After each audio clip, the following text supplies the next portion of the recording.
Straya, how are you going? How you going? Are you right? TGIF, am I right? I'm sure you're probably doing better than your mate hungover Jim. I'll get to that in a second. This is NBA Straya. It is Friday, 2GIF, May 16, all day. I'm your host, James Clements. A bit dusty from last night. Here in Larry Armour Studios, we're talking Nuggets forcing Game 7, baby! Thanks, Zaza. We're going to wrap that up in the NBA Straya game wraps, which is pretty fun. A little bit of other news, not much. Golden State sort of wrapping up their season. The Suns are getting sued again. But we've still got That's on an iPhone, mate. No, mate. Spud of the night. Better than Lonzo Ball. Some now's the unpopular opinion of the day. Outback Takehouse, where we're serving up a flame grilled take. We've got Magic Tweet of the Week, Dickhead of the Week. A quick little check-in with the Andrew Gaze Great Mamba Award and a Luke Longley Memorial Role Player of the Week. And a pick and preview for an insane Game 6 tomorrow. Boston, New York, which is pretty fun. We'll also very briefly check in with the Aussie draftees, potential draftees, in place of the Australian Player Watch. So strap in, let's get into it. Episode 1270 of NBA Straya. Let's go!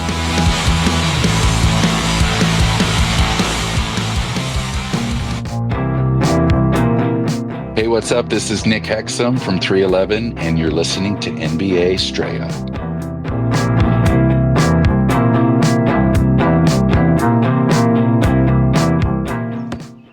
Watch out for the shack attack. Wah, you better. Or you better watch out for the one too many beers attack if you're your mate Jim. That's right. Let's start there with the daily whip around. How was the living end last night, Jim? Really fucking good.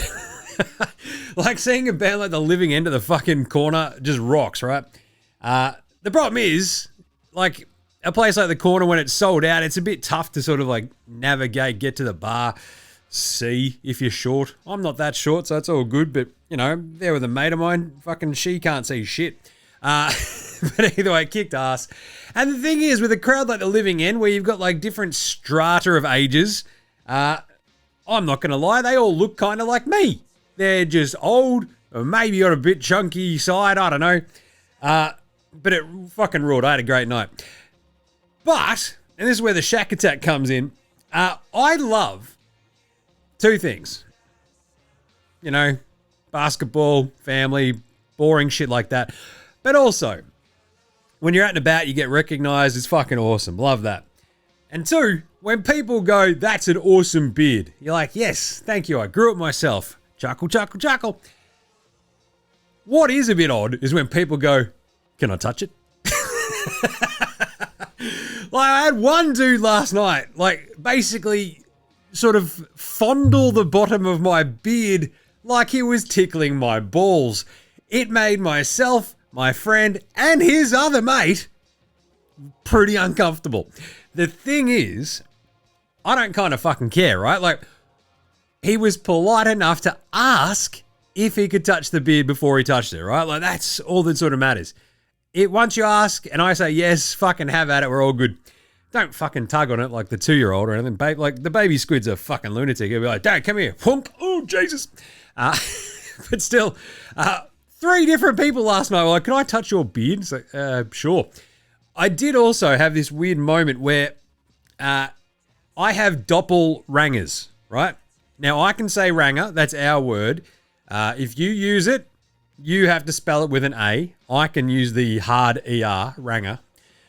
So there was a couple of other blokes there with big red beards. And it's one of those moments where I'm like, ooh, Spider-Man meme. And then you have that other moment of like, fuck, we all look alike, don't we? Yes, I'm racist towards other redheads. It's how it rolls. Anyway, it was a great night. Thanks for everyone who said g'day. I had a fucking awesome night. Legends out there, living end rule. Should get them on the show. Right, other news. We saw yesterday the draft leverage season has begun with the Mavs. Oh, yeah, we're definitely taking Cooper Flagg. There is no sort of trade out there that we would even possibly entertain for the number 1 pick.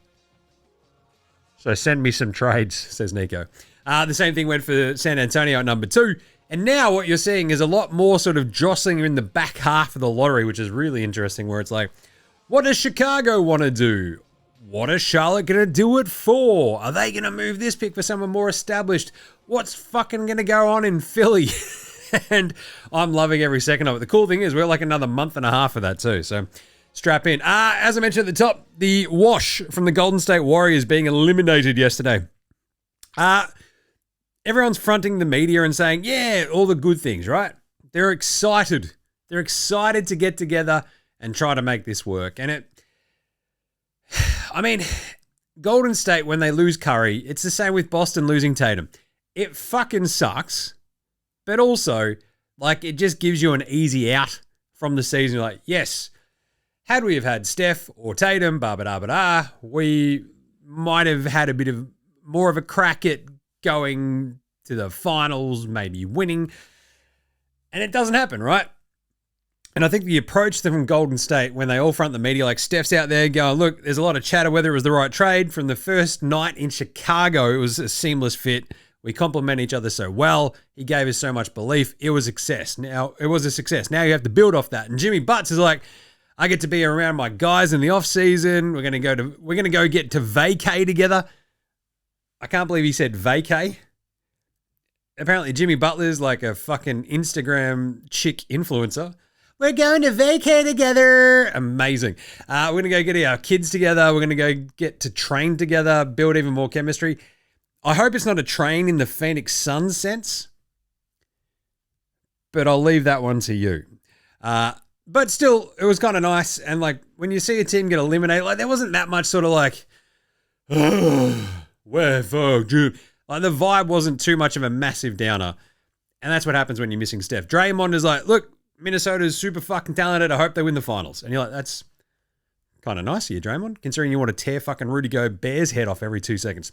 And then finally, the only other little bit of news today, apart from, I guess, the Tatum injury stuff, where it came out that they did his surgery mere hours after the injury. And this is fucking fascinating. Now, remember, I'm not a medical doctor anymore.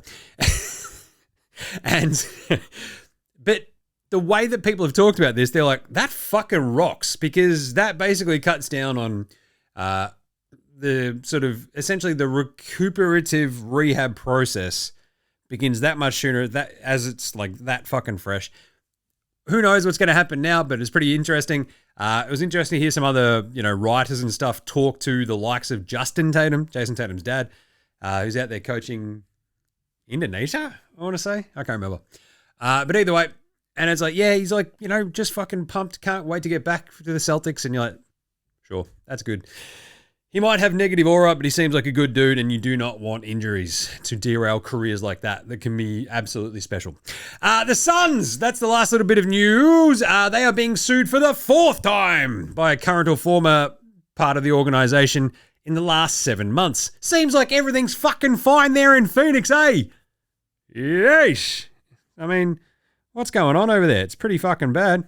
This is horrible. There's no other way to put it. This one was Gene Taylor, the Suns' Director of Safety, Security, and Risk Management, who only joined at the start of 2023, right? So it turns out he submitted a presentation that outlined specific incidents, like that were like basically his job to go, that's fucked, this is fucked. What are we doing here? And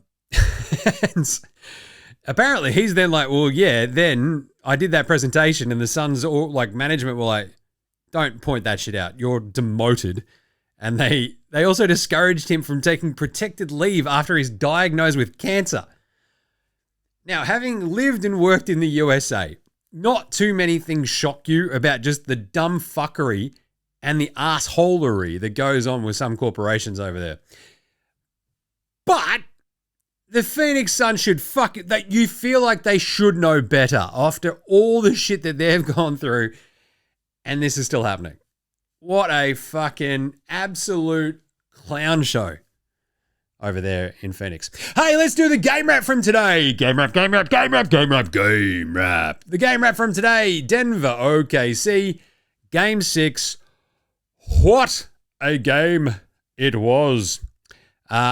This game fucking rocked.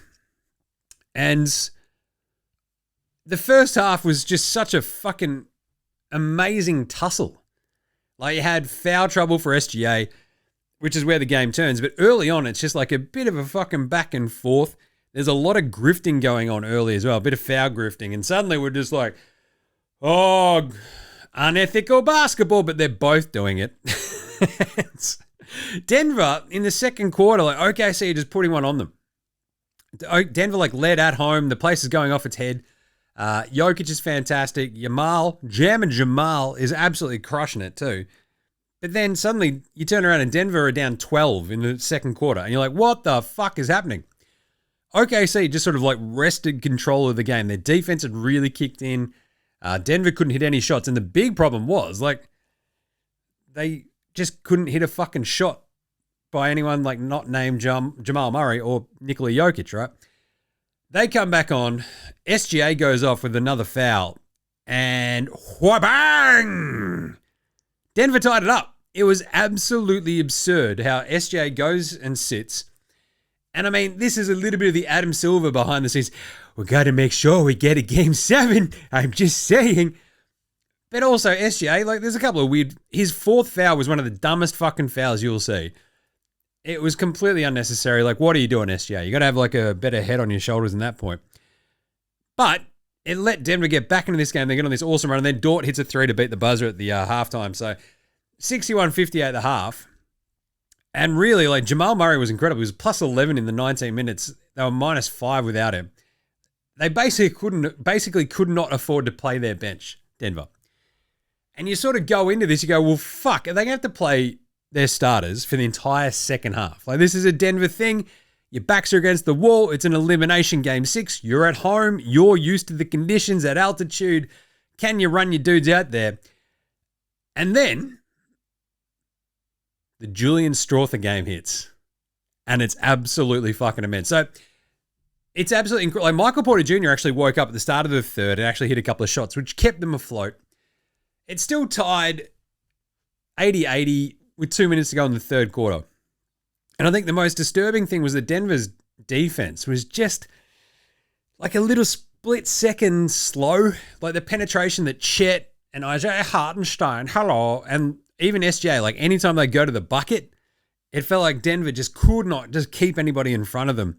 And then there's these weird little back cuts and they're just losing dudes. And you're like, oh, this doesn't look good, because this is where OKC just starts slicing and dicing you. 80-80, as I said. And then whoopang, bang. Oh my God, it's Julian Strawther's music. He just goes off his fucking head. He hits a 3. Jamal hits a shot. He hits another 3. Then he has this sick alley-oop. The place is going off its head. It's a 10-0 run. Right at the end of the third quarter, before a bullshit foul at the end of the quarter, basically gets it to 90-82. And Strawther, like just in this little period, when they get into like the fourth quarter, there's this run where he scored 10 points and OKC has scored 6 for basically like 5 minutes of game time. And OKC's threes just weren't dropping. And then, 7-8 minutes left in this fourth quarter, Denver are just like, oh shit, I think we're okay. They get up like 16. Jokic has hit a 3 finally. Strawther just gives them something that they've not had basically all series, which is help off the bench. Brown was playing out of his fucking head. Strawther's playing awesome. And they're up 16 and you're laughing. J-Dub can't buy a bucket. And then it all starts getting a little bit squirrely, right? Denver, these horrible turnovers. They give up like a 6-0 run. Suddenly it's a 10-point game. And you're like, what the fuck just happened? And then it's a 9-point game. You're like, if they hit a shot here, oh my God, they force a turnover. Jalen Williams misses another 3. If he had hit that game, hit that shot, this game would have been right up for grabs. Instead, they run away with it essentially down the stretch. They just sort of keep them at arm's length and force a game 7 to win this game, 119-107. And it should have been a lot more. And it's a testament to Denver's sort of, I don't know, veteran know-how, heart of a champion, that kind of vibe, that they did just hold their nerve at the end. It didn't get too squirrely, but fuck me dead. Like some of those turnovers, you're like, dude, if Jalen Williams can hit a fucking shot, you guys would be in trouble. He blew a dunk that even then, like, that would have given them a bit more of a sniff. Instead, he completely fucking sank them. SJ was still grifting his way to his points total at the end of the game, but just was not enough for OKC. And then we have the two greatest words in NBA. Game 7, baby! Thanks, Zaza. So OKC shoot 46% from the floor, 27% from three. And this is obviously a big one. It's like they and Boston have a very similar approach. Like, if a couple of dudes off their bench hit threes, you might just be fucked. But instead today, Aaron Wiggins goes 0 of 4. Despite, 4 of 10 from Caruso and Case and Wallace. Jalen Williams is pretty good, but Isaiah Joe gave them nothing. And when then J-Dub doesn't fire, and I think I tweeted out, I think his name might be J-Dub because every second game he fucking sucks. Like, what are we doing? 3 of 16, J-Dub completely sinks OKC on like 4 different occasions, and you're like, dude, brutal. He still had 10 assists and 7 rebounds, but it was just a tough fucking game, right? SJ ends up with 32, 3 and 6, 8 of 11 at the free throw line. Shoots 11 to 16, but because no one really sort of came with him late, it was just a little bit too late, too little too late, right? Because Chet, I can't fucking speak today. It's probably the Tins last night, Jim. Yes. Chet, Dort, and Hartenstein, they were sort of like keeping them going, right? Around the edges. If J-Dub's going to be shit, we know the SJ is going to be okay. They were the ones keeping the offense afloat, and then when suddenly they couldn't get a bucket, it all fell in a fucking heap. Like, Chet finishes with 19 and 11. Really, really good game from him. But 2 of 7 from 3. There's a couple of those where like, oh, God. Dort hits 2 of 7 from 3 as well. He had a couple of open ones late where you're like, dude, hit that, and you're laughing. And Isaiah Hartenstein, he finishes the 8 and 6. Very, very up and down game for him as well, right? But you can't ask for too much. Caruso ends up with 10. There you go. OKC just not quite enough on offense, and their defense got to a point where when the found money of Julian Strawther and Christian Brown is just killing you, they didn't get their dudes to respond in kind. So Denver finished with 14 turnovers, but they win the rebounding battle 52-40. Pretty crazy. This is despite Aaron Gordon maybe pinging a hammy late and finishing with a 5, 7, and 7. He's been like one of the best players in all the playoffs. And like, he had a quiet game today, but was still impactful.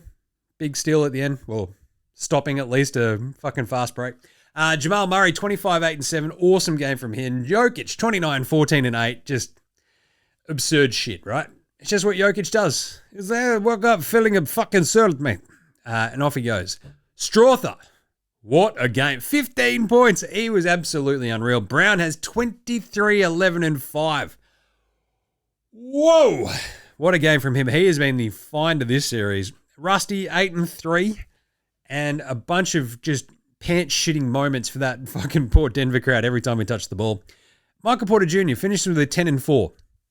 It's a slight improvement on just being dog shit. So, but either way, Denver, heart of a champion. David Adelman was like just fucking freaking out. It felt like at times. He's like, why the fuck do we keep turning it over? Dude, stop doing that. Fuck. And I'm like, yeah, I do not envy NBA coaches. Well, I do envy their pay packets, but fucking hell. Either way, the Nuggets have now played 9 games in the last 17 days. And they've won 8 of the last 11 quarters of this series. It's insane. Absolutely insane. 3-3. We're going back to OKC for a Game 7, baby, on Monday morning. All right, NBA Australia Pro Performance of the night. Who's this going to go to? That's not a knife. That's a knife. Jamal Murray. That's a fucking knife when he plays well. We talked about this with Chris Anstey the other day because he and I watched Game 5, right? And the correlation of Jamal Murray playing well and Denver winning is crazy fucking high. They didn't win that game, but they gave it a real shake. This time, he was fucking fantastic, and he was also sick as a dog to the point where they're like, I don't know if Jamal can go. He went and he kicked ass. 25, 8, and 7. 1 block. Yes, he had 5 turnovers, but he was a plus 28 in 42 fucking minutes. While sick as a dog. That's insane gear. So that was a fucking performance for the ages. And of course, Nikola Jokic, honorable mention, 29, 14, and 8. 1 of 3 from deep. When he hit that 3, it was just like, yeah, pack her up, boys. I think you're done now. So Great job by them. And we're going to talk about Strother again in a second. But who was Spud of the night? Spud, Spud, Spud, Spud, Spud, Spud, Spud, Spud, Spud, Spud, Spud, Spud, it is Spud of the night. Well, there's a reason Julian Strother was able to go off. Because Peyton Watson couldn't hit a fucking shot. He went 1 of 7. It was brutal. They were, like, this is how bad the rest of the bench was, right? Peyton Watson went 1 of 7 in 13 minutes, and they were a minus 10. Jesus. Rusty played 16 minutes, had 8 points on 8 shots, and they were a minus 11. Julian Strother played 20 minutes, they're a plus 3. Holy shit, he was good. But of course, the spud of the night's got to be Jalen Williams, not Jaylin. Jalen Williams, 6 points, 10 assists, 7 rebounds. Jim, that's not too bad. He shot 3 of 16. 16! He's taken as many shots as SGA and hit basically as a quarter of as many. Like, SGA goes 11 of 16. J-Dub goes 3 of 16. Brutal. Absolutely spud gear. How about old mate, no mates, though? Old mate, no mates. Old mate, no mates. Old mate, no mates. Old mate, no mates. Old mate, no mates. Who's got no mates today? I very much enjoyed the old mate no mates is very clearly the bloke who got busted on the Jumbotron yesterday during the Wolves game, just having a couple of nose beers. Just tapping out a little something on the back of his hand and off he goes. Bang! Just doing a quick line. Your mate's on his phone. And unbeknownst to either of you, you're on the fucking Jumbotron. Like, seriously, just imagine that. You're just having a couple of quiet nose beers in the crowd. You're busted on the fucking Jumbotron. It goes all over the internet. How is that call from work the next day? Yeah, g'day, Jim. So, did you go to the basketball last night, eh? Oh, yeah? Why? Yeah, I don't know. Have you looked at the internet today? No. Why? Yeah, you're fired. It's fucking brutal.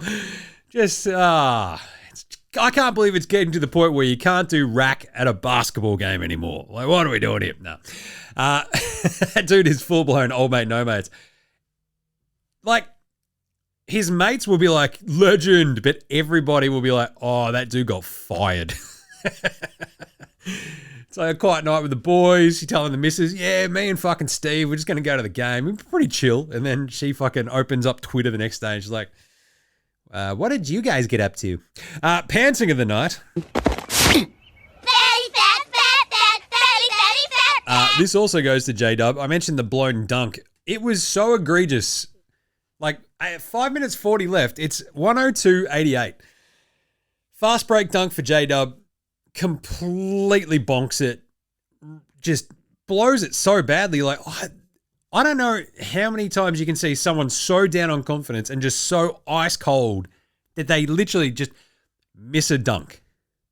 Like, it's a fast break. There's like no one really challenging the shot. He just blows the dunk. It was fucking crazy. It's just like, yeah, you literally could not get more cold. So, obviously better than Lonzo Ball. Lonzo was the best player in high school. He was the best player in college. You think he'll get to the pros and be like, I made it to the pros, now I can be average. We're coming for everybody. Julian Strother, obviously, what a game. The Julian Strother game. He saved the Denver Nuggets from elimination. 80-80 this game. 80-80. He then outscores OKC by himself for like 5 minutes of game time. Absolutely fucking huge. Ends up with 15 points.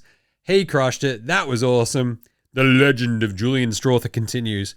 Talk about as well, like OKC's out there playing like 9 dudes per game, 10 dudes sometimes, depending on how much they trust Isaiah Joe, really.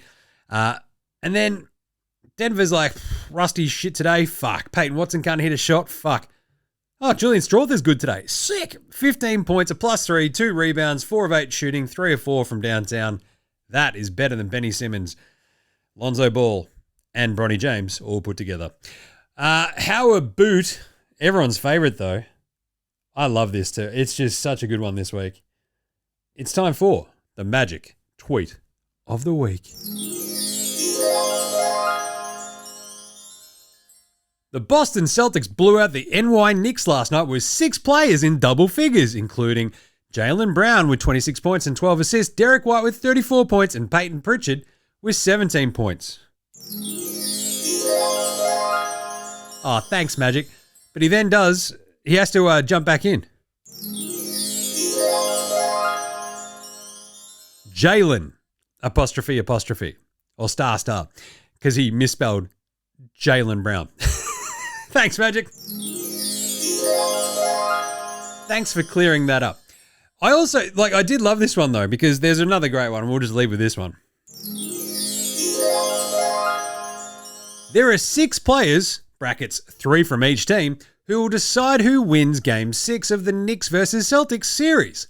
The Knicks players, OG Anunoby, Karl Anthony Towns, and Mikal Bridges, and the Celtic players, Derek White, Jrue Holiday, and Peyton Pritchard, must have big games. Whichever 3 players from each team that have the most combined total points will win Game 6.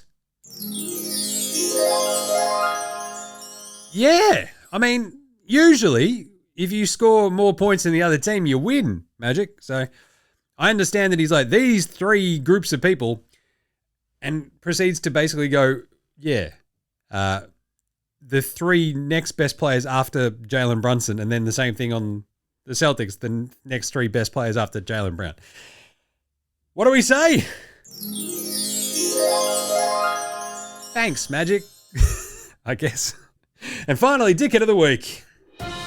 Dickhead of the Week! On a surprise twist, the Draymond Green Memorial Draymond Green Dickhead of the Week award goes to Draymond Green! Come on down, yeah! Woo! Draymond! When you're getting shit on by Kendrick Perkins, boom, and Udonis Haslem saying, where you at, homie?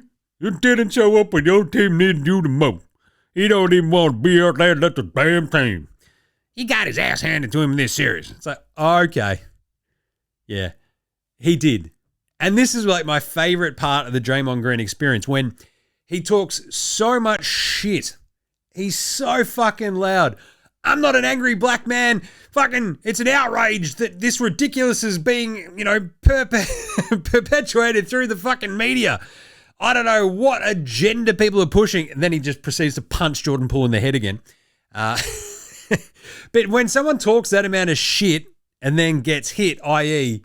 knocked out of the playoffs, because he fucking basically just isn't good enough to carry a team with Jimmy Butler and no Steph, and no shows a bunch of these games, you hate to see it.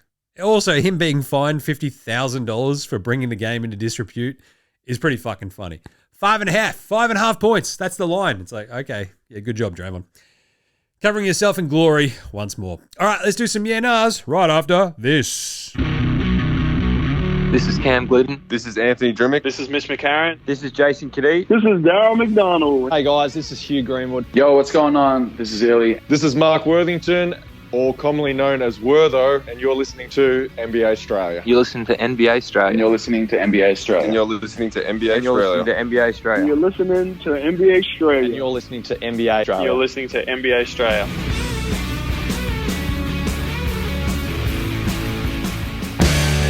All right, let's do some yeah-nahs.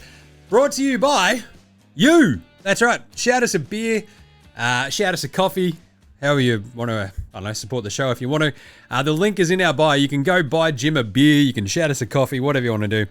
You can sign up to be a member as well. You get an exclusive podcast once a month as well about essentially whatever the fuck I feel like. It's going to be awesome. So you can go to the link in our bio. Shout us a coffee, shout us a beer. You can sign up for a membership or you can just donate. Massive thanks to all the legends who've already done so. You all fucking rock. I think McKeegan did yesterday. We've got Jez, Anthony G. You got Davey and Zachy B. Who else do we have? We had another one yesterday too. But all legends, much appreciated. There's a couple in there too. So, go shout us a beer if you want. Links in the bio. Also, massive shout to Mitch McCarron. So you just heard him in that drop. He and Jason Kadee, 2 people in that drop, have actually retired over this offseason. So legend Mitch McCarron, one of the nicest dudes you'll ever fucking meet. Same with Kadee, actually. So, yeah, bit of a shame. Should get them both on the show. Right, let's do some yeah-nahs. Hey, Jim!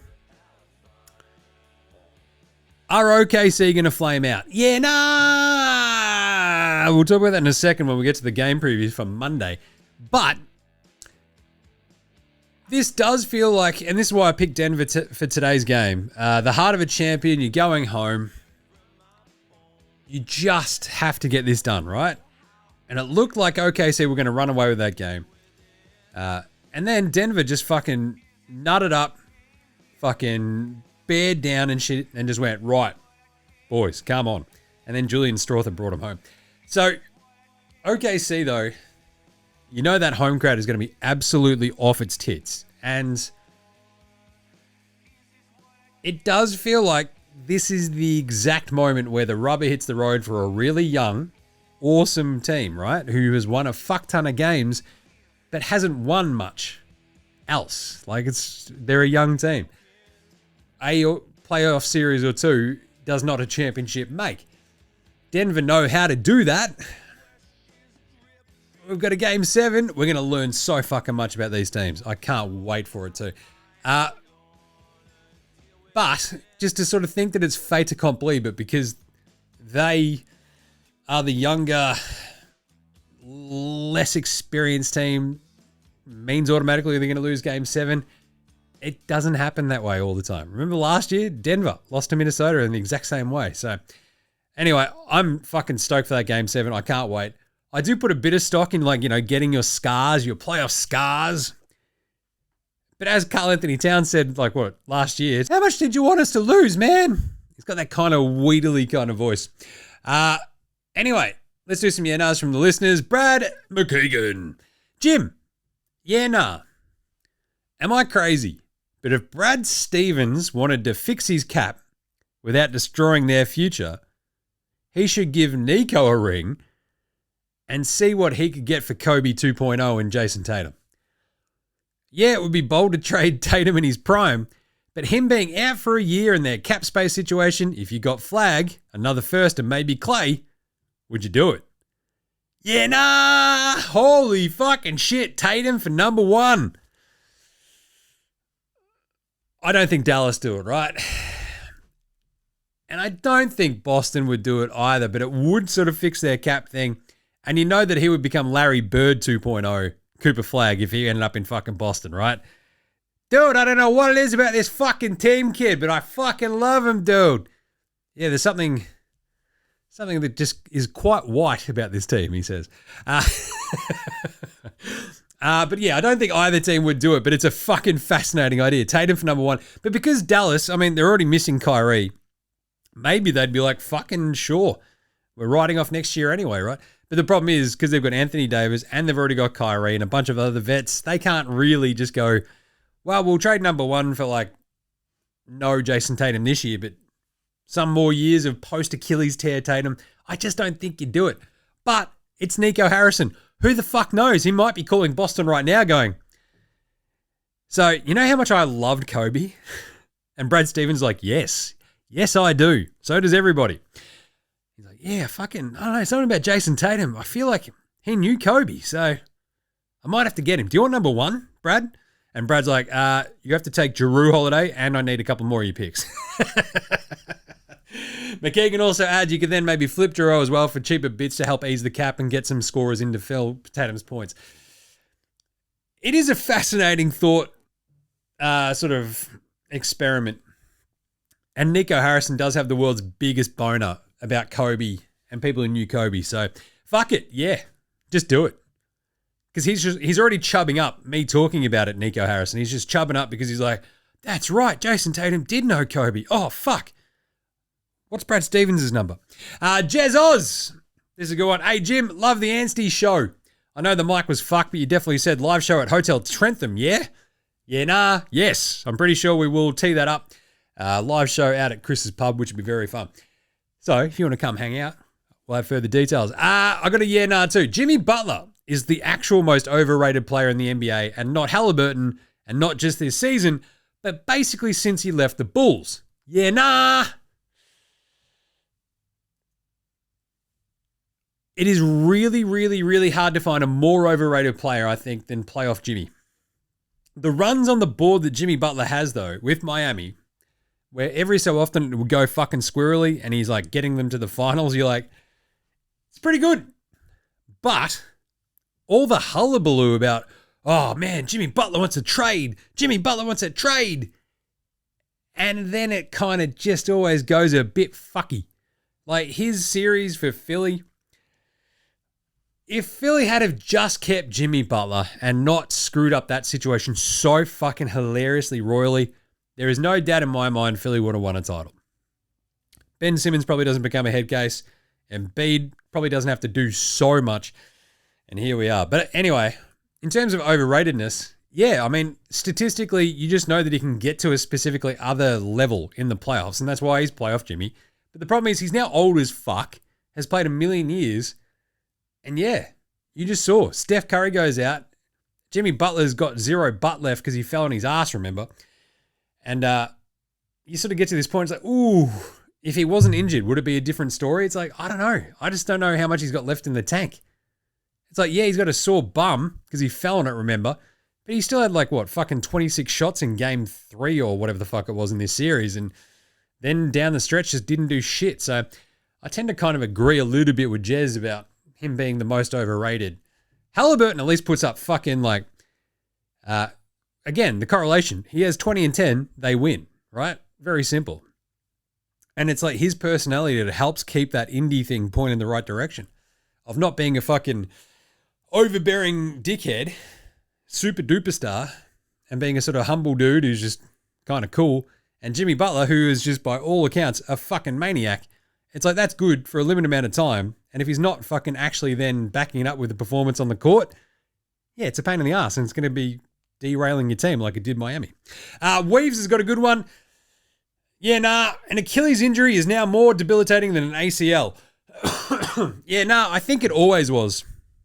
To be honest, like I think an Achilles for years and years and years, like it was almost a death sentence for like many, many careers, right? Like remember Dominic Wilkins did his, Isaiah Thomas did his, the first one. But once Kobe did his and came back, Kevin Durant did his and came back. Like it's not quite the death sentence, but I think it probably slows you down more post recovery than an ACL. So yeah, it definitely, I think it's a much more debilitating injury. Just saying. Unpopular opinion of the day. Press the button, Jim. Come on. Now look at me, please. Look at me. Look at me. Look at me. If OKC don't win this series, are we thinking about what we can get for Jalen Williams and a bunch of picks? Are we sitting here going, fucking, there's a Greek bloke up there in Milwaukee? Or, how about if you want to prize Kevin Durant away from Phoenix without giving up too much, surely J-Dub and like a pick will get that done. Phoenix will go, J-Dub's good. Fuck yeah. Just saying, bring Kevin home. Let's do it. And finally, a bit of Outback Takehouse for you Friday. It's Friday at Outback, and you know what that means? That's right, 4-for-1 TGIF icy cold oil drum cans full of Foster's fucking lager. It's Aussie for beer. Jim didn't get any of these last night. Ended up with a pint of Carlton Draft at the end of it. And fucking that was probably the one that tipped me over the edge, that last one too. Bloody hell. Either way, 4-for-1 oil drum cans of Foster's lager. Only at Outback. Goes great with the flame grilled take. And my flame grilled take is Ant-Man is on such a fucking tear of killing all the old greats. In the past, he's already done what? Kevin Durant, Nikola Jokic. This postseason alone, like he's like knocked over fucking Luka, LeBron, and now Steph, Jimmy Butler, and Draymond. There is no way that Minnesota is not winning the fucking title now. Only at Outback. I think they're probably my pick at the moment, but I still think we get a New York-Minnesota finals. And if that happens, holy shit, that could go 7. The Knicks could win the fucking NBA finals.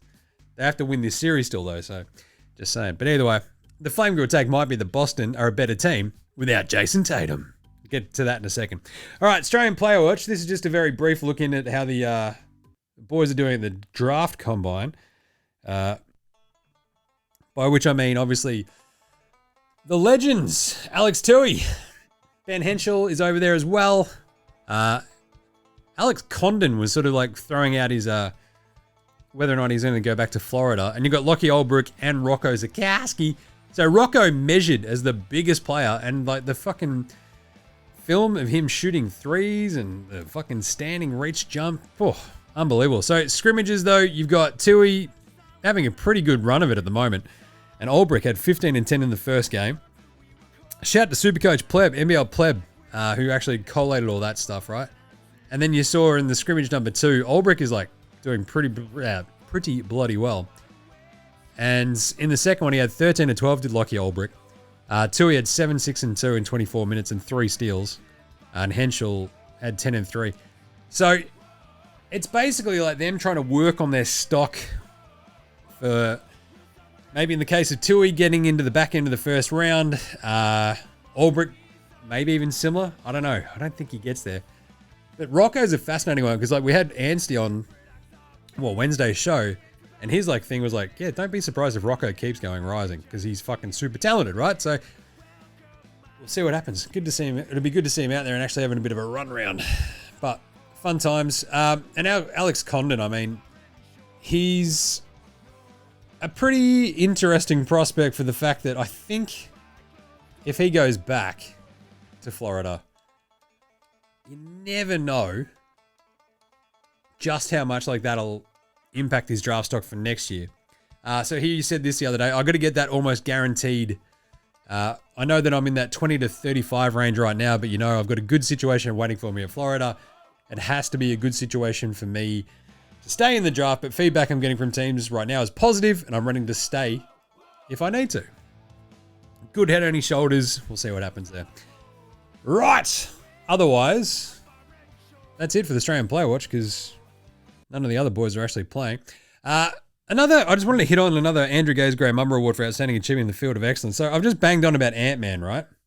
So Andrew Gaze Gray MAMBA.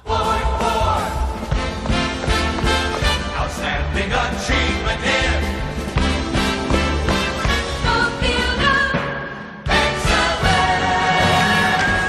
So Ant-Man, so I've talked about him like just cutting a swathe through the rest of the NBA and like the old heads. He's also one of the only players in NBA history with 20 points, 10 assists, 3 blocks, and 5 made threes in a three-pointer. There are 2 players who have done that. It's Dame Lillard and Ant-Man. It's pretty bloody good. He's also now the only player in franchise history for the Wolves to win 20 playoff games, which is fucking absurd. So as I said though, like if the Wolves were to win the title, I think it is the longest championship win and appearance drought in the major sports, right? Of any market with all 4. I think the D-backs in 2001 were right there as well. So since 1991, the Wolves have gone 0-8 in conference championship game series. The Vikings are 0-4. The Wolves are 0-2. The Twins are 0-1. The Wild are 0-1. So that's like, just they've made a conference finals. Just make the finals, Minnesota. That's all people want to see you do. And then the Luke Longley Award for Role Player of the Week. This has to go to Aaron Gordon, who like 5, 7, and 7 today. Looked to like he tweaked his hamstring. If Aaron Gordon is in any way impinged for Game 7, that's a fucking huge blow for Denver because they're so fucking good when he's on. And like he didn't have a great game today, but because they had Strother going off and Christian Brown going absolutely mental, they were fine eventually. But he brings so much, and he's been like literally, if you want to name like the 3 best players in these playoffs, he's probably there. Like he's done absolutely everything. Game winners, overtime forces, he's out there doing it all. All right, how about a bit of a Patty Mills Game Day Ball or Game Day Twitter check-in before we preview the weekend's games. Patty with a good air. I think Patty had a new... There he is, one new post. gave Night Tales the new Straight, the label collection. They wore it on stage. Oh, that's good. So he's getting the DJ dudes up there and he's having a dance side of stage. Good on you, Paddy. Night Tales. They're all about Straight the label. Oh, that's nice. Just out there being a legend. Thanks, Paddy Mills. How do we all feel about Paddy Mills as well? The rumours about him going to Perth. I mean, we talked about this the other day with Chris about him basically maybe even being on United. What do you reckon? Does he have one more go around in the NBA or is he coming home? Feels like he's coming home, right? Paddy, come on the show. Just full of invites today. Hey, let's do the game previews for the weekend. Game previews. Thanks, Inadvertent Bane. Not a problem, Jim. How's it all going? Oh, yeah, a bit dusty fucking rolling into the... rolling in to do rehab with the physio. Jesus, it's like I got a bung Achilles, got to do all this sort of shit, and I'm just sweating bullets from too many beers. But anyway, let's do some game previews for the weekend, shall we? Woo! You can find all the picks, of course, over at Dabble. Use the code NBA Australia. Sign up using the link in our bio or the link in the show description. Click on that, take you through there. Sign up. Use the code NBA Australia as well. You can follow and copy all of our picks. We had a million. I think we've actually nailed, I think it might be 7 straight game picks against the line these playoffs. 7 straight. Just saying, that's pretty fucking good. Come on, man. What more do you want me to do? We should actually check that. I do actually have the numbers there for how we're doing for the playoffs percentage-wise against the line. I believe it is at 60%. Is it 60? We have gotten 43 correct out of a total of 69 games. So 43 to 26. Just saying, we're pretty fucking good. And tomorrow we have Boston in New York. Game 6. You know the Knicks are going to be absolutely frothing about this. Why and how could Boston possibly win this game, Jim? Well, they are 31-22 without Jason Tatum over his career when he's not played, right? This year alone, they are 10-2 without Jason Tatum. They are 3-0 against teams who are above 500. Could the Celtics beat New York to force Game 7? Yeah, nah. I'm going to go nah. The heart of a champion vibe is great. It feels like they had their heart of a champion moment in Game 5 to send this to Game 6. You ride the emotion of not having Tatum there. You're at home. You have your own crowd. Jaylen Brown was so fucking good in that game. But you know that Tibbs would just like, hey, we can't let Jaylen Brown, who can't fucking dribble to his left, beat us again. Is Derek White going to hit 7 threes at MSG? Who knows? But if they can just go, let's not let Jaylen Brown dictate this game, the Knicks win, I think. So it's a 2.5 point line. I was very, very, very tempted to go Boston plus 2.5 for the simple fact that if like New York win it, it could be just like games 1 and 2 where it's super fucking duper close and they get there right at the end. But I think the Knicks get this done. And I think they win it, maybe not super comfortably because Boston's still pretty fucking good defensively, but with the extreme zinger meal. Hey, what happened to the music? Jeez, that was weird. Extreme zinger meal. He is, more cooked than one of the old man snags at this point.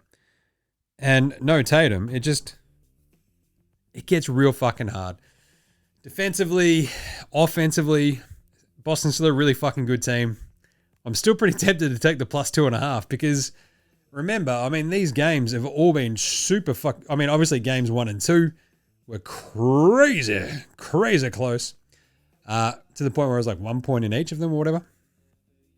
And then you get to this point of like, but the Knicks at home beat them by 8 in Game 4, beat them by 1 and by 3 in Games 2 and 1.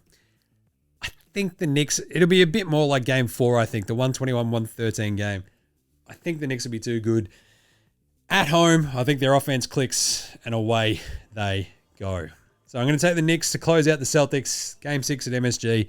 I don't feel good about it because Boston have just shown, like, Joey Muzz, mate. He'll get them up and about.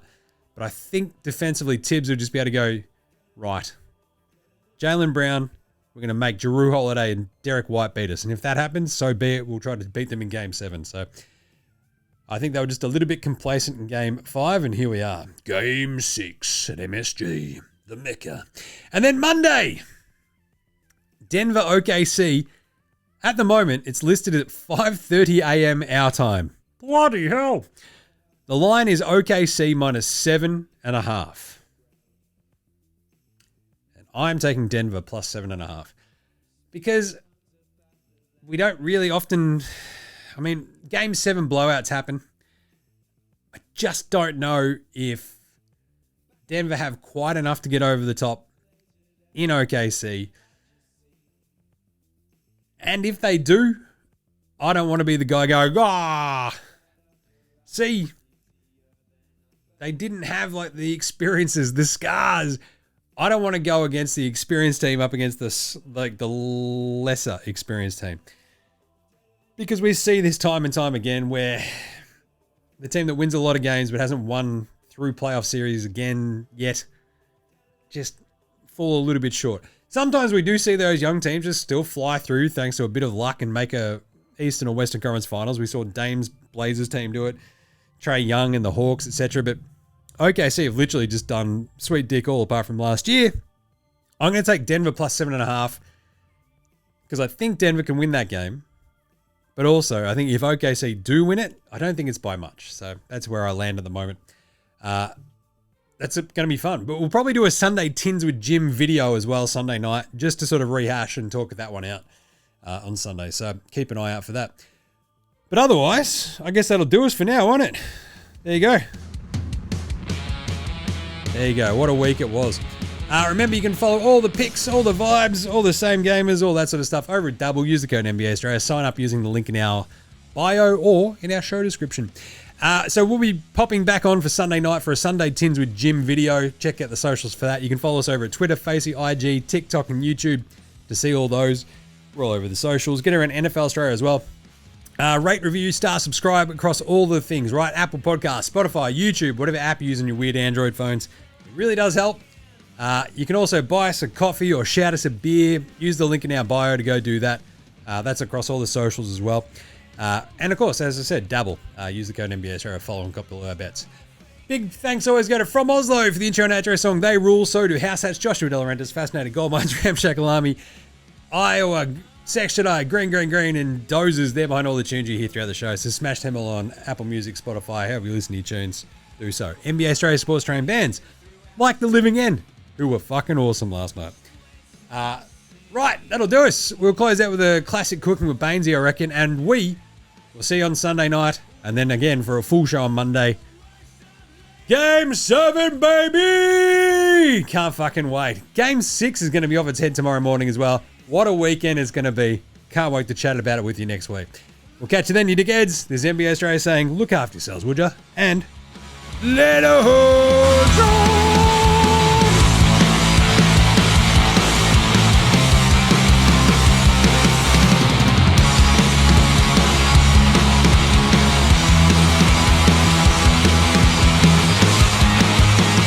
Cooking with Bainesy is filmed in front of a live studio audience.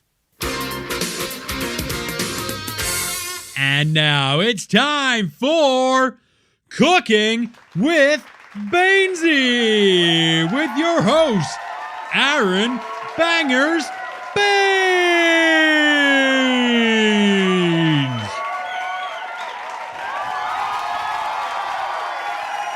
Oh, yeah. All right, g'day. Oh, g'day. Oh, look at yourself. Yes, g'day, Cheryl. I always see you down the front. Yeah. All right. Oh, come on, settle down. Thanks very much. Yes, welcome to Cooking with Bainesy. I'm your host, Aaron Bangers Baines. And look, on this here episode, we are going to whip up one of my all-time absolute Aussie favourites. It's going to blow your mind. You can have it whenever. It's an absolute bloody treat. It is the classic party pie. Yeah, that's right. We're going to cook up some party pies for you on this episode of Cooking with Bainesy. Now, I love me some party pies. They're easy as, mate. Definitely helps keep up this physique, you know what I'm saying? I reckon I probably put away about 40 of these buggers per week, eh? Easy. All right, so. All right, you ready? So it's bloody simple, mate. Yes, all you gotta do is go down to your local soupy and just grab a box of party pies of whatever takes your fancy. Because look, now, I like the round ones, and you can get a pack of 24 of patties, but I do also like the 4 and 20 party pies, which come in those rectangles. They're a bit easier to eat because you can just grab the end and you're not going to burn your tongue. So whatever you prefer, just don't fuck around with the party packs. The sausage rolls are absolutely bloody rubbish. So, now, it's bloody simple. Just preheat your oven to 250 degrees or as hot as you bloody well want. Dump all 24 of your party pies. Don't screw around and only do 12 or half of them or whatever.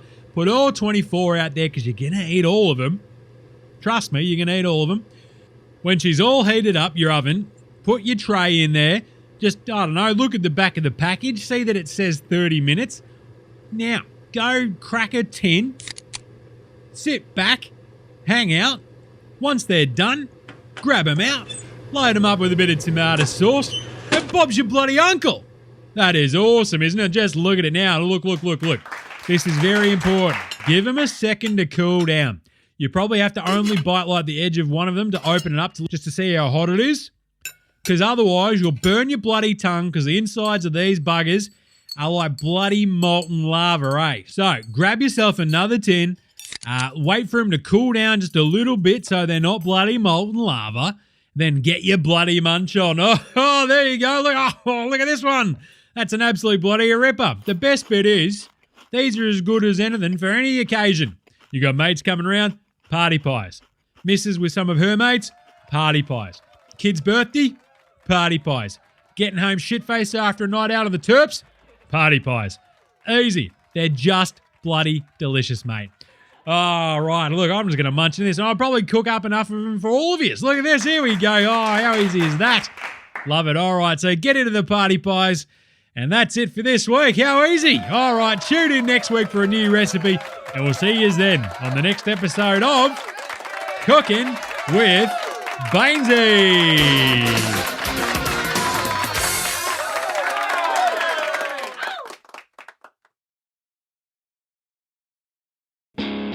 G'day legends, your mate Jim from NBA Straya here. That's right, I'm doing a thing at the end of the show.